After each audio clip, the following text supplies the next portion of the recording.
Muy buenas a todos. Comparto con vosotros la entrevista que realicé este jueves para el programa televisivo La Inmensa Minoría, donde hablamos principalmente de la psicología de masas y de cómo pueden hacernos perder la cabeza a través de la manipulación.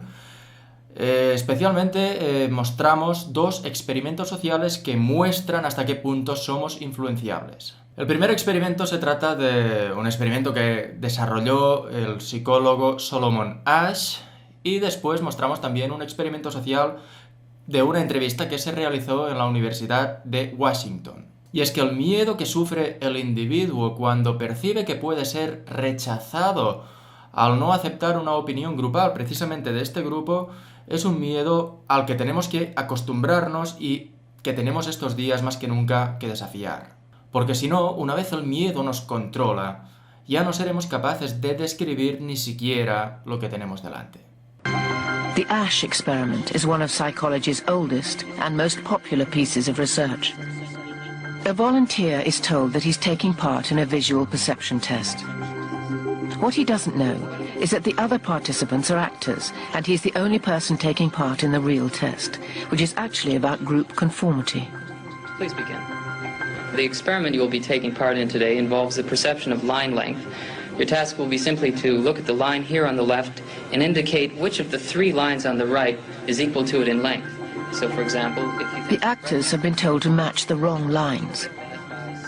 The volunteer will be monitored to see if he gives the correct answer or if he goes along with the opinion of the group and gives the wrong answer. In the first test, the correct answer is 2. 1. 1. 1.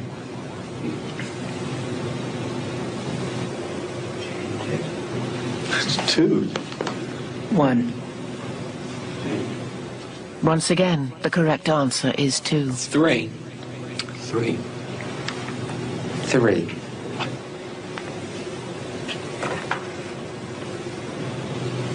3. 3. The Asch experiment has been repeated many times, and the results have been supported again and again. We will conform to the group. Again, we're very social creatures. We're very much aware of what the people around us think. We want to be liked. We don't want to be seen to rock the boat, so we will go along with the group. Even if we don't believe what people are saying, we'll still go along. 1. 1. 1. Group dynamics is one of the most powerful forces in human psychology. Muy buenas noches, Marcel. Hola, encantado, Fernando. Bueno, hace año y medio aproximadamente, a finales del 2018, colgaste un vídeo en YouTube acerca de cómo es muy difícil preservar la cordura cuando todos se vuelven locos, ¿no? Este es un experimento de lo que estamos viendo, pero hoy en día lo que no era más que un experimento está adquiriendo carta de naturaleza en nuestra sociedad. Se han hecho muchos experimentos al respecto. Bueno, en este que estamos viendo, concretamente, los sujetos, cuando se les hacían las pruebas individualizadamente, cometían errores humanos de un 1%, ¿no? Algo achacable, pues ese error humano. En cambio, cuando el experimento se hacía en grupo, los errores llegaban hasta el 76% de los casos. Claro, no eran errores. Claro, yo realmente cuando vi esto me sorprendió muchísimo, ¿no? Pero tiene una explicación, porque el ser humano siempre ha sido un ser sociable. El hecho de agruparnos en grupos ha representado para nosotros una protección frente a las amenazas externas. Cuando un grupo rechazaba a un individuo, esto era realmente peligroso para el individuo. El problema llega cuando el grupo se equivoca, que también se puede equivocar. En este caso, estamos viendo como el grupo además no se equivoca de una manera natural, sino que ha sido inducido al error. Pero el error dejaba pronto de serlo, porque el sujeto terminaba interiorizando de algún modo la respuesta correcta. La respuesta correcta o lo correcto de las respuestas ya no se compadecía con la realidad que el sujeto apreciaba, sino con la necesidad de ajustarse al grupo. Claro, hay dos cosas. A ver, el individuo puede llegar a aceptar públicamente el error, considerando que el grupo está equivocado, y por no confrontarse con ellos decir, sí, tenéis razón, pero estáis locos realmente pensar. Pero también hay casos en los que el individuo llega a considerar cierta la opinión grupal cuando realmente es un error. Esto se debe a la presión del propio grupo. es un cambio de opinión superficial y artificial, y ellos te dirán quizás que han evolucionado cuando esto pasa, pero lo que realmente ha pasado es que han sido manipulados. Yo creo que tenemos derecho a cambiar de opinión en determinados temas, ¿no? Vemos algunas cosas, dices, bueno, pues estudias un poco más algo y a lo mejor llegas a una conclusión diferente a la que tenías antes. La cuestión no está en si cambias de opinión, la cuestión está en por qué cambias de opinión. ¿Es por miedo a ser rechazado de un grupo? Porque si es así, tenemos un problema. Hombre, el miedo al rechazo, junto al miedo a la muerte y posiblemente el miedo al ridículo, son los tres grandes miedos de los seres humanos. No ser aceptado en el grupo, quedarse fuera del grupo, es una fuerza indudablemente poderosísima. Hablabas tú en el vídeo precisamente de la opinión pública y de la importancia que tienen los influencers hoy en la opinión pública, que en muchos casos son gente que se mueven exclusivamente por un sentido del negocio, de hacer dinero, de sacar beneficio. Sí, sí, sin duda los influencers son una pieza clave. Lo vemos, por ejemplo, como marcan tendencia en cuanto a la moda, o lo vemos también, aunque parezca una tontería, con los peinados masculinos, por ejemplo. Vemos a Sergio Ramos o a Ronaldo o a un futbolista cambiar de peinado y a la semana tienes ahí a miles de hombres que han adoptado que se han peinado igual. Esto es cuestión de los influencers. También tenemos el ejemplo, por ejemplo, de Greta Thunberg, estos últimos días, es más famosa que nunca, que parece que es la gran portavoz de la lucha contra el cambio climático, y uno tendría que preguntarse, a ver, ¿por qué una niña de 17 años que ni siquiera tiene estudios tiene que ser la portavoz de algo tan grave y tan complejo como el cambio climático? ¿No sería mejor que fuese un científico o un consenso de científicos? No, es una niña. ¿Por qué utilizan a la niña, por qué instrumentalizan a Greta Thunberg para este tipo de función?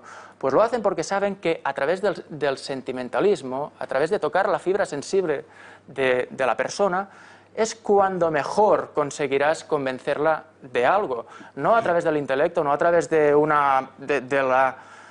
las fórmulas, sino a través del sentimentalismo. Por eso están utilizándola.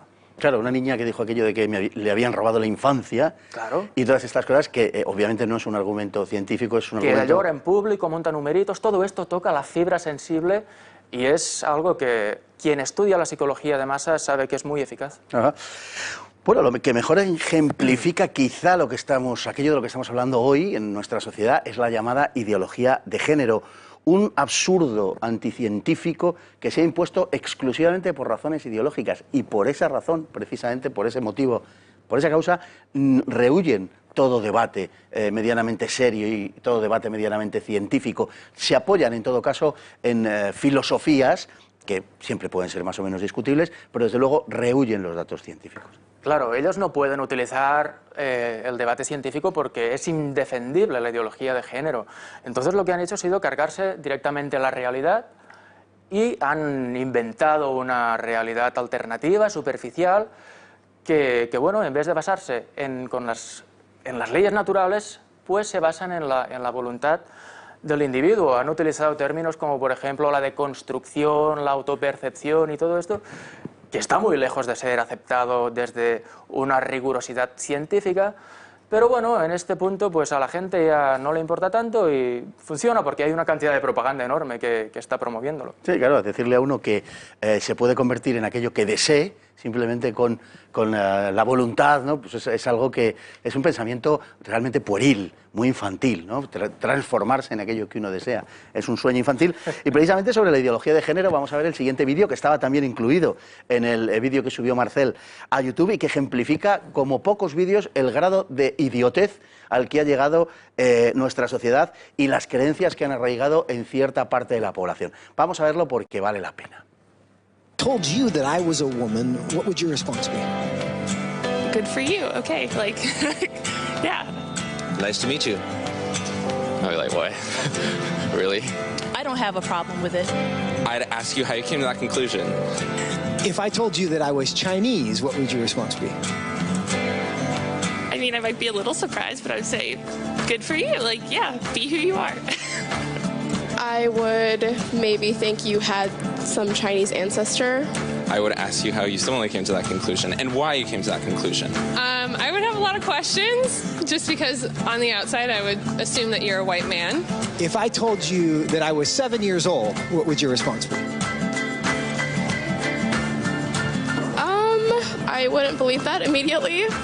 I probably wouldn't believe it, but I mean, it wouldn't really bother me that much to go out of my way and tell you, no, you're wrong. I'd just be like, oh, okay, he wants to say he's 7 years old. If you feel 7 at heart, then then so be it. Yeah, good for you. So if I wanted to enroll in a first grade class, do you think I should be allowed to? Probably not, I guess. I mean, unless you haven't completed first grade up to this point and for some reason need to do that now. If that's where you feel like mentally you should be, then I feel like there are communities that would accept you for that. I would say so long as you're not hindering society and you're not causing harm to other people, I feel like that should be an okay thing. If I told you I'm 6 feet 5 inches, what would you say? That I would question. Why? Because you're not. No, I don't think you're 6'5". If you truly believed you're 6'5", I don't think it's harmful. I think it's fine if you believe that. It doesn't matter to me if you think you're taller than you are. So you'd be willing to tell me I'm wrong? I wouldn't tell you you're wrong.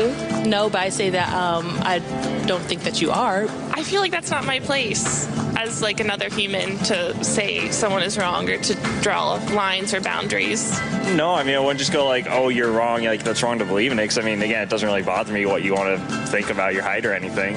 So I can be a Chinese woman. You sure. But I can't be a 6'5" Chinese woman. Yes. If you thoroughly debated me or explained why you felt that you were 6'5", I feel like I would be very open to saying that you were 6'5", or Chinese, or a woman. It shouldn't be hard to tell a 5'9" white guy that he's not a 6'5" Chinese woman. But clearly it is. Why? What does that say about our culture? And what does that say about our ability to answer the questions that actually are difficult? Bueno, lo que retrata este vídeo es, entre otras cosas, la degradación de la vida universitaria norteamericana o europea, que estamos más o menos a la par, pero, como digo, podría darse en cualquier otro lugar y entre personas casi de cualquier otra edad, por lo menos menores, qué sé yo, de 50 años, en cualquier sitio de Occidente. Es que ya no estamos hablando del transgénero ni de cambiar de sexo, estamos hablando de cambiar de edad, de cambiar de estatura, de cambiar de color de piel, es decir, un relativismo donde ya no existe una verdad, sino que vamos nosotros ideándolo. Claro que podría ser cualquier otra universidad, seguramente aquí en Madrid haces un experimento de este tipo y seguro que sacas algo parecido, ¿no? La paradoja, bueno, y esto habla muy bien de las universidades que tenemos aquí, ¿no? O entras o sales de la universidad, no sabes distinguir un hombre de una niña de 5 años. La cuestión es que si tú esto y la paradoja, tú este experimento lo haces en un país tercermundista, ahí no habría este tipo de respuestas. Ahí la gente sabe perfectamente lo que es un hombre, lo que es una mujer, lo que es un niño, lo que es una niña. No tienen este tipo de problemas, no tienen este tipo de lavado cerebral y estas conclusiones para ellos no existen. Es decir, ahí podrías encontrar la verdad mucho más fácil que aquí, sin ellos tener recursos y siendo gente mucho menos informada. Toda esta locura es un lujo de las sobreabundantes sociedades occidentales, en definitiva. Sin duda. Bueno, el paralelismo con el célebre cuento del emperador que iba desnudo y del que todos decían que estaba vestido con ricos ropajes porque solamente aquellos que no tuvieran inteligencia ni bondad podían verle desnudo, el resto le veían, como digo, así ataviado. El paralelismo, digo, con este cuento es extremadamente similar, semejante, ¿no? Podíamos imaginar cuando nos lo contaban de pequeño que realmente llegaríamos a una situación como esta. Ante una realidad evidente se refugian en un ridículo pensamiento que niega tozudamente la realidad. Es decir, que un tipo puede decir que es una mujer china de 1,95 cuando es un hombre blanco de 1,75 y debe ser creído. Es una cosa verdaderamente fascinante. A ver, aquí la cuestión sería preguntarse si esta gente realmente se está creyendo lo que dicen o si estamos una vez más hablando de que ellos están detectando una amenaza grupal, de decir, bueno, como te diga de verdad lo que tú eres, a lo mejor te metes en contra mía porque me dirás que tu autopercepción no va por ahí y que tienes tus derechos y tal. Estamos hablando de la corrupción de los derechos, de la corrupción de ciertos conceptos que nos están trayendo a serios problemas. Esta gente tendría que tener el coraje de decir, bueno, pues lo siento, pero tú puedes sentirte lo que quieras. Lo que yo no voy a decir, lo que tú no eres, porque entonces yo estaré mintiendo y yo tengo que defender la verdad. Pero eso es afirmar que uno es algo diferente a cómo se siente. Y ese es el gran dogma, que tú eres aquello que te sientes. Claro, ellos lo que quieren es que tú puedas definir lo que eres en función de tus sentimientos y tal. Se ha encontrado, ¿no?, que la disforia de género, por ejemplo, que hay gente que se siente diferente, tienen ahí ciertos problemas, pero son trastornos mentales. Lo que no podemos hacer es coger un trastorno mental y jugar a hacer ideología con este tipo de enfermedades, porque entonces nos cargamos la realidad. Y para eso se impone una especie de locura oficial que impide la disidencia y ese amordazar la disidencia se disfraza como lucha contra el delito de odio. Claro, aquí el gran problema es si algún día esto será un delito penal. Si por ejemplo, a mí me ponen delante a un señor y me dice que es una señora y yo le digo, lo siento, eres un señor, si esto me transforma en un delincuente tendremos un problema muy, muy grave. De momento ya es un delito social, porque cuando tú hablas de estos temas, y es por la razón que esta gente detecta y por la razón que esta gente dice, bueno, yo te diría que si tú eres si tú te sientes así, no te diría que no y tal. El problema está en que si esto alguna vez se transforma en un delito penal, ahí sí que estamos ya perdidos. Alguien que no esté completamente atemorizado o idiotizado puede creer que ser hombre o mujer es una cuestión de voluntad más allá de la anatomía, más allá del ADN, más allá de los cromosomas, más allá de la genitalidad. Es decir, que es algo que se elige, que no te viene dado de forma natural. Ni de coña. Esto es fruto de la enorme cantidad de propaganda, de la enorme lavado cerebral que nos están haciendo.